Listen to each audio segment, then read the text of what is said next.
புதுச்சேரி அரசு சார்பில் குழந்தைகளுக்கான பிரத்யேக புத்தக கண்காட்சியை முதலமைச்சர் ரங்கசாமி தொடங்கி வைத்தார். செல்போன், தொலைக்காட்சி என மூழ்கியிருக்கும் குழந்தைகளை புத்தகங்களின் பக்கம் திருப்ப இதுபோன்ற புத்தக கண்காட்சி இன்றைய நாளில் மிகவும் அவசியமாக உள்ளது. இது குறித்து விவரிக்கிறது இந்த செய்தி தொகுப்பு.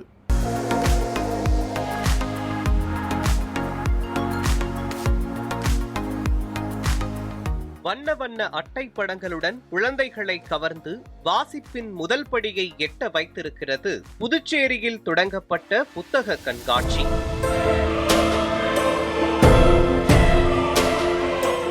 Cellphone games, YouTube videos, Insta reels என இன்றைய தலைமுறையினரை ஆட்டி வைக்கும் ஆண்ட்ராய்டு உலகம் குழந்தைகளின் பொற்காலத்தை அழிக்கும் அரக்கன் என்பதை பெற்றோர்கள் முதலில் உணர்ந்து கொள்ள வேண்டும். புத்தகம் வாசிப்பின் முக்கியத்துவத்தை குழந்தைகளுக்கு புரிய வைத்து அவர்களின் வாசிப்பு பழக்கத்திற்கு அடிக்கல் நாட்ட ஒவ்வொரு பெற்றோரும் ஆசிரியர்களும் முன்வர வேண்டும். அவங்களுடைய அறிவை தூண்டுற விதமா நிறைய பசில்ஸ், அது இப்போ இந்த காலகட்டத்தில் பிள்ளைங்கள்லாம் எல்லாம் மொபைல் வச்சுக்கிட்டு இது யூடியூப் பார்க்கறது, அதுலேயே காலத்தை ரொம்ப ஸ்பெண்ட் பண்ணிட்டு இருக்காங்க.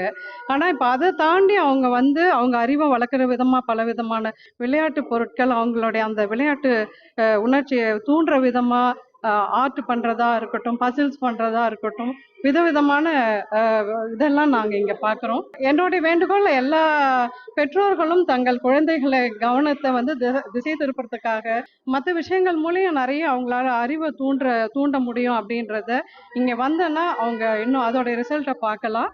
புதுச்சேரி அரசு கலை பண்பாட்டு துறையின் சார்பில் படிக்கும் ஆர்வத்தை குழந்தைகளிடம் கொண்டு செல்லும் வகையில் கிழக்கு கடற்கரை சாலையில் உள்ள காமராஜர் மணிமண்டப வளாகத்தில் குழந்தைகள் புத்தகம் மற்றும் விளையாட்டு பொருட்கள் கண்காட்சி 2025 புதுச்சேரி முதலமைச்சர் ரங்கசாமியால் தொடங்கப்பட்டது.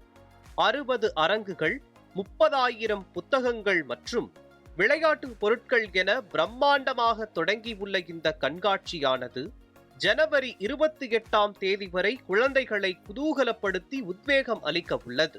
எனக்கு ரொம்ப சந்தோஷமா இருக்கு. இங்க நிறைய புக்ஸ், காமிக்ஸ் புக்ஸ், அதுக்கப்புறமா இந்த கடவுளை பத்தி, சாமியை பத்தி நிறைய இருக்கு. இங்க நம்மளோட படிப்பு விஷயமா அந்த மாதிரி இருக்கு. அதுமா ஸ்பேஸ், மாஸ் அதை பத்தியும் இருக்கு.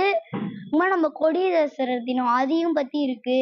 நம்ம பழைய மறந்த விளையாட்டு கலைகளும் இருக்கு இங்க. புத்தக கண்காட்சியில் கலந்து கொண்ட மாணவர்கள் இந்த கண்காட்சி தங்களுக்கு புத்துணர்ச்சி அளிப்பதாகவும், செல்போனில் பார்த்து கற்றுக்கொள்ளும் விஷயங்கள் ஆதாரமற்றதாகவும், புத்தகங்களின் மூலம் தெரிந்து கொள்ளும் தகவல்கள் தங்களை நல்வழிப்படுத்துவதாகவும் அவர்கள் தெரிவித்தனர். எங்க ஸ்கூல்ல இருந்து இந்த காமராஜர் மணிமண்டபத்துக்கு கூட்டு வந்ததுக்கு ரொம்ப நன்றி. நான் முன்னாடி வீட்டுல இருக்கும் போது போன் பார்த்துட்டு கேம் விளையாடிட்டு இருப்பேன். அப்ப புக்ஸ் எல்லாம் படிச்சு போர் அடிக்கிற மாதிரியே இருக்கும். இங்க இருக்க புக்ஸ் எல்லாம் ரொம்ப அற்புதமா இருக்கு. நான் போன் தான் நிறைய பார்ப்பேன் வீட்டுல.